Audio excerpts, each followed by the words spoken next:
여러분 행복하세요? 주님의 은혜 안에서 행복을 누리는 여러분이 되기를 축복합니다. 영국의 조지 왕은 형인 앨버트 빅터의 갑작스러운 죽음으로 급히 왕위를 이어받은 뒤에 많은 어려움을 겪어야 했다고 합니다. 그의 마지막 책임감과 살얼음을 딛는 것 같은 긴장된 삶 속에서 오는 불안에 아주 몹시 힘들었다고 해요.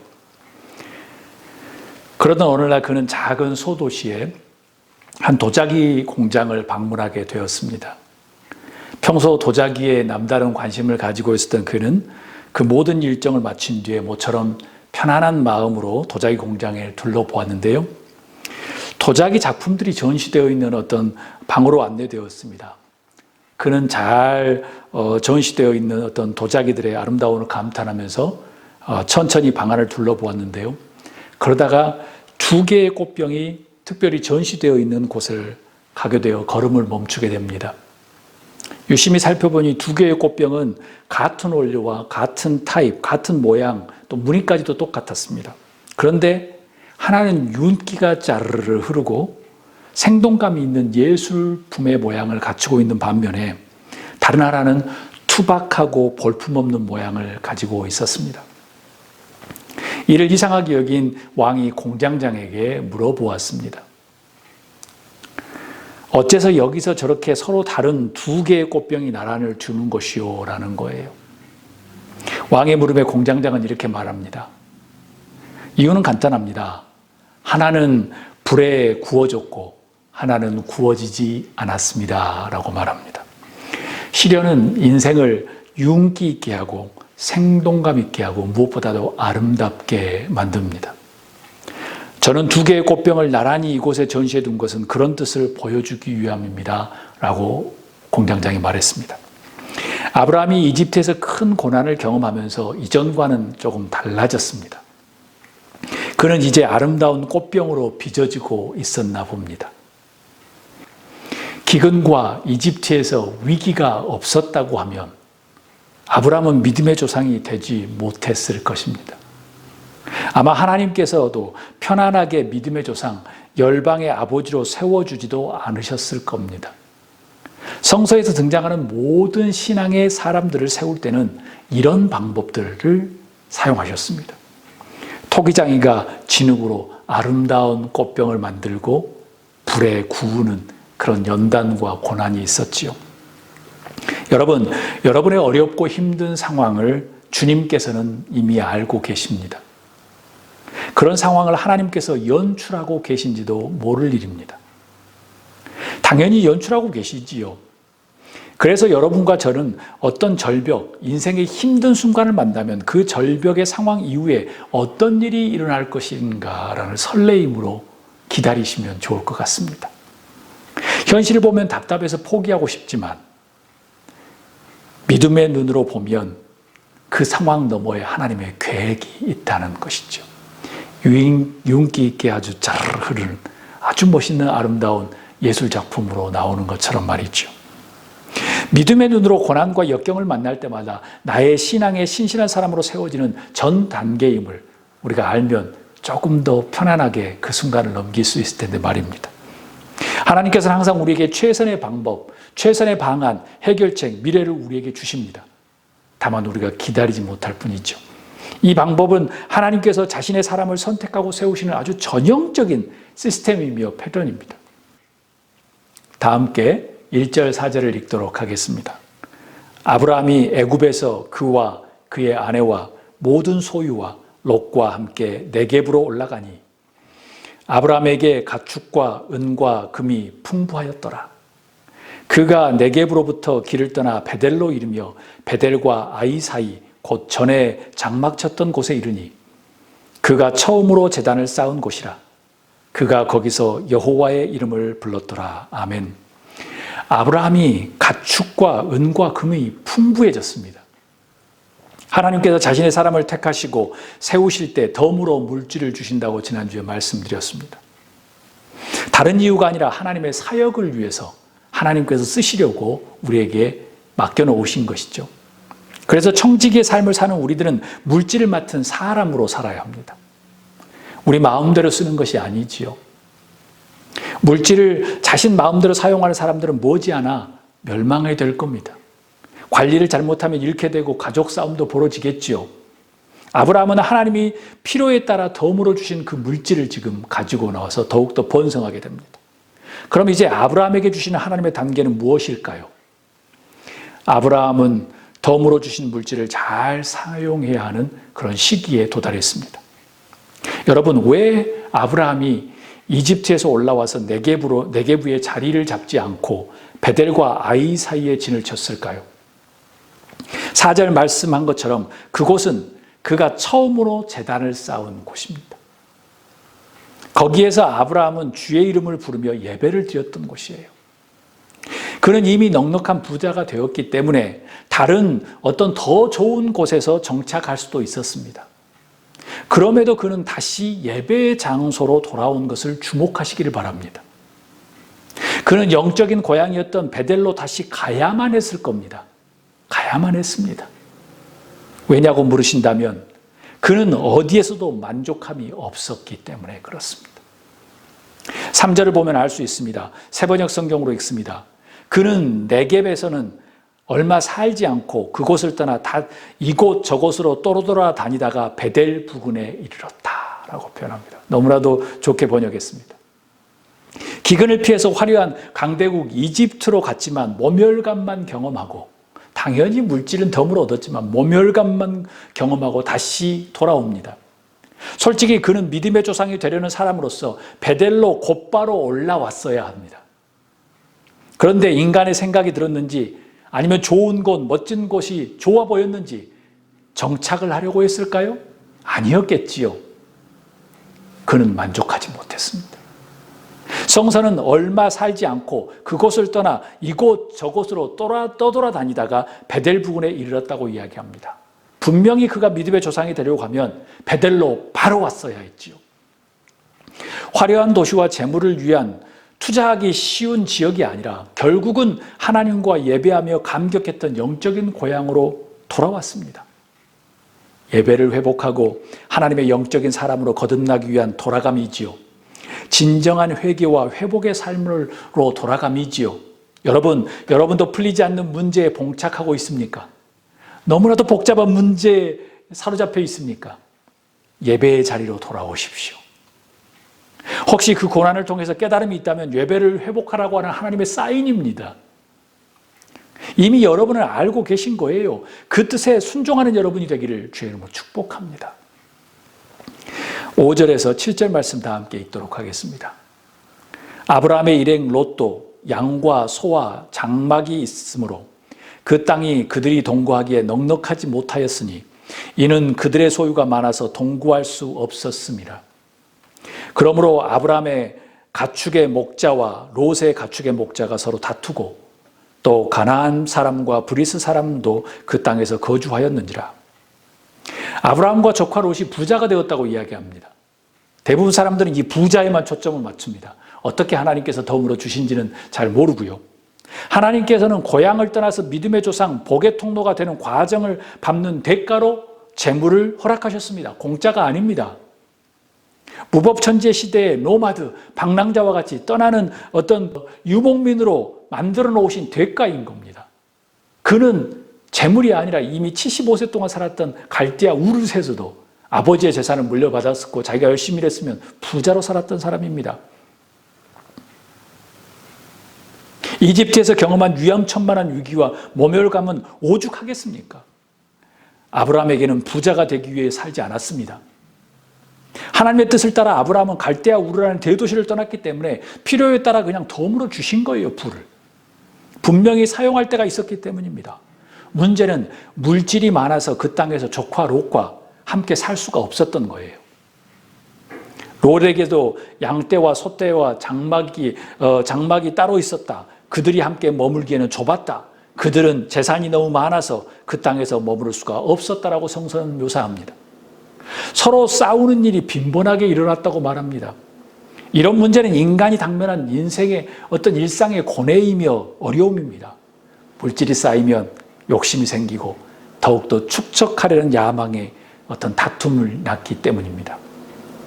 욕심이 잉태하여 죄를 낳는다는 말씀이 정확합니다. 참 미안하게도 가난이 모든 것을 해결하지는 않습니다. 그렇지만 재물을 축적하기 위해 이를 악물고 싸우는 것과는 조금 결이 다릅니다. 가난할 때는 정이라도 있지요. 재물이 많아지면 어둠의 세력들이 사람의 마음을 경쟁, 욕심, 미움으로 가득 차게 만듭니다. 그래서 불평이 자연적으로 만들어질 수밖에 없습니다. 그럼 여러분의 선택은 어떤 것입니까? 사랑하는 여러분, 할 수만 있거든 맹목적인 부자가 되기 위해서 기도하지 마십시오. 도리어 하나님께 주신 재물을 어떻게 다스릴까에 대하여 기도하십시오. 우리는 경험을 통해서 잘 알고 있습니다. 부와 물질을 다스리지 못하면 엄청난 위험에 봉착합니다. 때로는 사람을 다치기도 하고 가족들이 분열됩니다. 무조건 부를 축적하는 삶에서 돌아서야 합니다. 하나님께서 덤으로 주신 부와 재물을 어떻게 아름답게 사용할 것인가에 초점을 맞추는 여러분이 되기를 바랍니다. 재물을 맡은 청수기의 삶을 회복하는 삶이 현 시대에 필요한 때입니다. 다 함께 8절 9절을 읽도록 하겠습니다. 아브라함이 롯에게 이르되 우리는 한 친족이라 나나 너나 내 목자나 내 목자나 서로 다투게 하지 말자. 내 앞에서 온 땅이 있지 아니하냐. 나를 떠나가라. 네가 좌우하면 나는 우하고 네가 우하면 나는 좌하리라. 아브라함은 롯을 불러서 다투지 않기 위해서 서로 떨어져 살자고 지금 제안합니다. 사랑하는 여러분, 때론 나눠짐도 은혜입니다. 떨어져 봐야 가족이 중요한 줄 알지요. 남자도 군대를 가봐야 부모님이 중요한 줄 아는 것처럼요. 부모의 사랑도 느낄 수 있습니다. 떨어져 봐야 돼요. 조국을 떠나봐야 조국의 중요성도 알 수 있습니다. 하나님께서 왜 이렇게 나누셨을까요? 왜냐하면 옳은지 그른지 중심의 상태를 구별하는 최상의 방법이기 때문에 그렇습니다. 역사 속의 아픔과 나누어짐, 시련은 그것으로 끝이 아닙니다. 나누어짐은 곧 구별되는 시점입니다. 누가 옳은지 누가 그른지. 그때가 정한 때입니다. appointed time입니다. 하나님의 시간에서는. 때론 갈라짐과 나누어짐은 은혜가 되며 하나님께서 즐겨 사용하시는 방법입니다. 이스라엘을 남과 북으로 나누셨습니다. 한국도 나누셨습니다. 세계도 민주진영과 공산주의 이념으로 그 도가니에서 냉전의 시대로 나누셨습니다. 미국도 남북으로 나누셨습니다. 교회도 마찬가지입니다. 복음도 스데반 집사 이후에 복음이 스데반 집사의 순교 이후에 교회를 흩으셨습니다. 여러분, 그러나 나누어짐과 흩어짐, 그것은 시련의 끝이 아닙니다. 나눔의 시련은 곧 복음이 전파되는 시점이 되었습니다. 나누어짐은 곧 은혜입니다. 왜입니까? 순결과 의로운 주의 사람을 구별하는 appointed time, 정한 시간, 시점으로 하나님을 사용하기 때문에 그렇습니다. 롯이 아브라함과 함께 있을 때는 복의 사람이었습니다. 왜요? 아브라함 덕택에. 아브라함의 그늘이었지요. 하나님은 롯이 아브라함에게서 독립해서 사는 모습을 보고 싶은 것입니다. 그런데 9절에 이야기합니다. 네가 보는 앞에 땅이 얼마든지 있으니 따로 떨어져 살자. 네가 왼쪽으로 가면 나는 오른쪽으로 가고 네가 오른쪽으로 가면 나는 왼쪽으로 가겠다. 땅을 바라보면서 먼저 택하라고 말하는 아브라함이 참 흥미롭습니다. 보통 어른이나 높은 위치에 있는 사람들이 먼저 자리를 잡고 나중에 나누어지는 것이 당연하지 않습니까? 그것이 세상의 방법이에요. 그런데 아브라함은 먼저 롯에게 선택권을 줍니다. 여러분, 흥미롭지 않으십니까? 저는 오늘 말씀의 제목을 결정하는데 시간을 많이 소요했습니다. 선택을 위한 도전이라고 할까? 선택과 구별을 향한 도전이라고 할까? 선택과 구별됨을 향하여라고 할까? 그래서 결국 끝내 이렇게 하겠습니다. 선택하기, 구별되기로 결정했습니다. 우리 10절에서 13절 다 한 목소리 읽도록 하겠습니다. 이에 롯이 눈을 들어 요단 지역을 바라본즉 소알까지 온 땅에 물이 넉넉하니 여호와께서 소돔과 고모라를 멸하시기 전이었으므로 여호와의 동산 같고 애굽 땅과 같았더라. 그러므로 롯이 요단 온 지역을 택하여 동으로 옮기니 그들이 서로 떠난지라. 아브라함은 가나안 땅에 거주하였고 롯은 그 지역의 도시들에 머무르며 그 장막을 옮겨 소돔까지 이르렀더라. 소돔 사람은 여호와 앞에 악하며 큰 죄인이었더라. 아멘.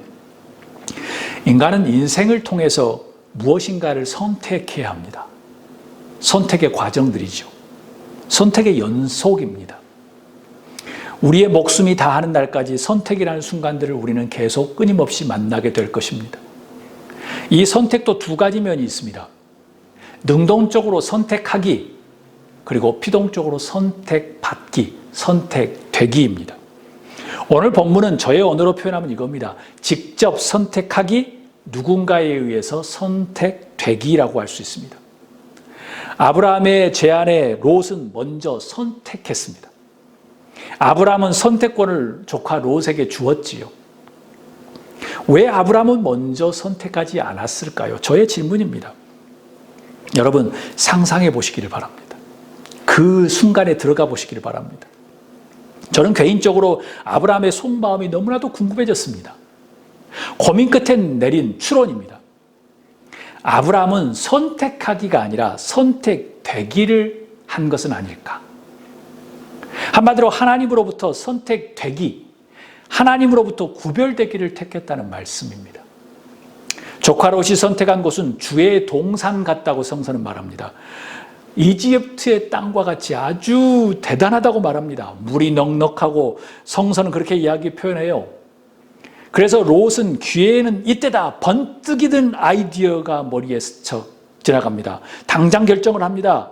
이렇게 생각했죠. 와, 이제 나는 대박이다. 여기를 선택하면. 여러분, 누구와 같다는 생각이 들지 않으십니까?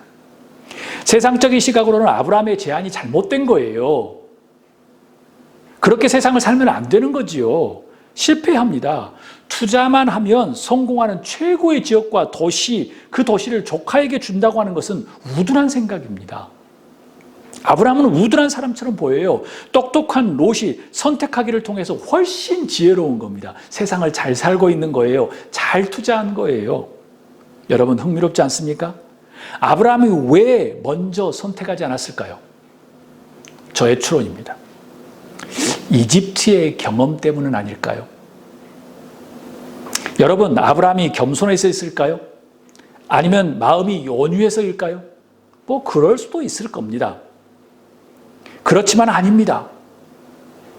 아니면 자신감이 넘쳐서 있을까요? 아닐 겁니다. 자기의 아내를 여동생이라고 이야기할 정도인데 자신감이 넘친 건 아니에요. 잘 보십시오. 본문에 롯이 선택한 곳이 이집트의 땅과도 같았다고 말합니다.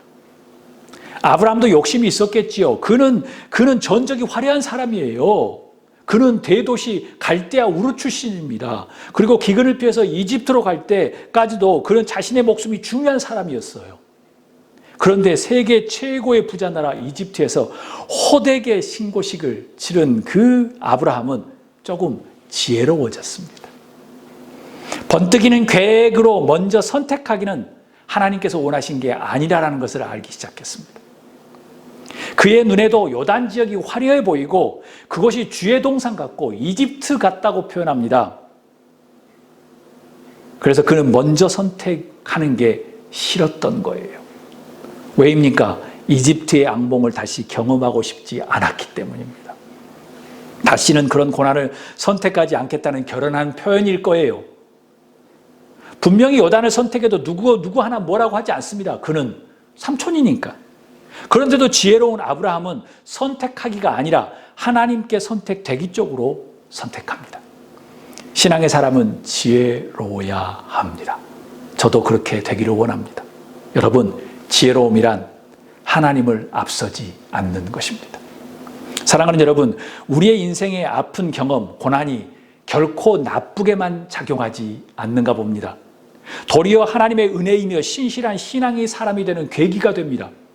여러분이 경험했던 아픔과 힘든 고난을 통해서 신실한 하나님의 사람으로 세워질 수 있기를 주의 이름으로 축복합니다. 아브라함이 왜 먼저 선택하지 않았을까요? 제가 여러 번 이야기했던 것처럼 구별되기 위해서는 아닐까요?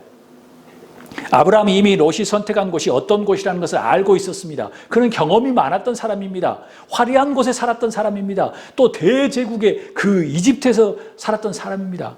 가지 말라고 하고 싶지는 않았을까요? 그는 이미 소돔과 고모라로 가면 어떤 일이 날지 예측하고 있었지는 않았을까요? 아마도 그는 하나님 앞에서 선택되기, 구별되고 싶은 것이었을 것입니다.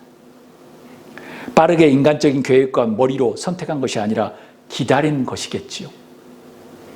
좁은 길일지라도 나는 괜찮다라는 믿음이 자라고 있었을 것입니다. 더불어 롯에게 이런 말을 기대하고 있지는 않았을까요? 삼촌, 하나님의 은혜를 사모하며 삼촌과 함께 있겠습니다. 이런 조언을 구하기를 기다리고 있지는 않았을까요? 아니면 그동안 멘토처럼 보살피고 가르쳤는데 바뀌지 않는 롯을 보면서 그래서 품에서 떠나서 어려움을 겪는 것이 훨씬 더 좋겠다라고 생각하는 것은 아니었을까요? 사랑하는 여러분, 하나님의 사람은 기다려야 합니다. 신앙은 기다림 안에 존재합니다. 아브라함은 기근 속에서도 이집트를 내려갈 때도 하나님 앞에 기도하지 않고 기다림이 없었습니다. 이집트에서 어려움을 경험한 뒤에 그는 머리를 돌려서 빨리 선택하기에 관심이 없었습니다. 기다림을 통해서 하나님 앞에서 신앙의 사람으로 선택되기, 하나님의 뜻을 순종하는 자로 구별되기를 선택한 것이지요. 여러분, 하나님께 선택되는 그리고 구별되는 여러분이 될 수 있기를 주의 이름으로 축복합니다.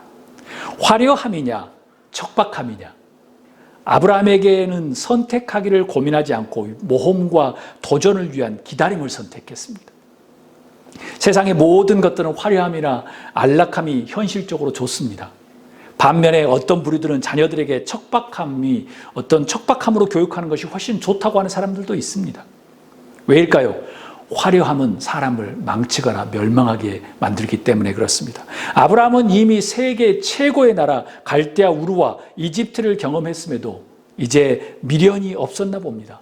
또한 화려함의 마지막도 알고 있었기 때문에 이미 노매드와 유목민의 삶을 택했는데 어디든 문제없다고 하는 그런 자신감도 있었을 것입니다. 가라면 가고 멈추면 제단을 쌓고 기도하면 된다고 하는 심플한 유목민의 삶을 선택한 것이죠. 바울 사도의 고백처럼 내게 능력 주신 자에서 내가 모든 것을 할 수 있느니라, 나는 자족하는 마음을 배웠기 때문이다 라는 그 고백과 같은 겁니다. 아브라함에게 배운 것일까요? 하나님의 사람들은 그런 공통점을 가지고 있는 것이겠죠. 하나님의 능력을 신뢰하는 믿음을 가지게 된 것입니다. 남의 경험이 자신에게 중요한 증거가 되고 계기가 되기도 합니다. 타산지석이라고 하지요. 그런데 누구나 모두 다 그렇지는 않습니다. 문제는 경험했음에도 불구하고 실수를 반복하는 사람이 많다는 거예요.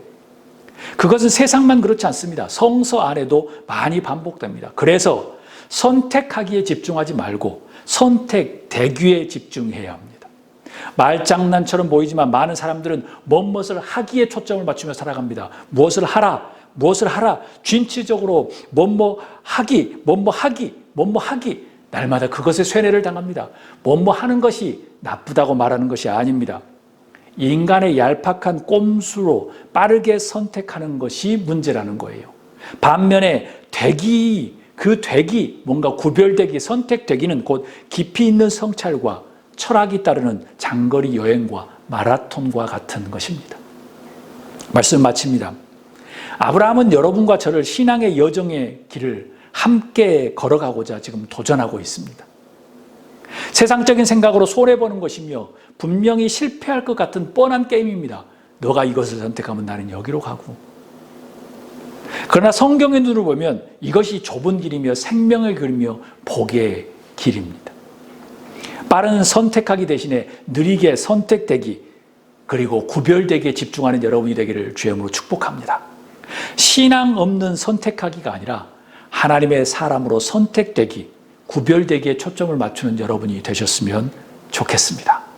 아멘.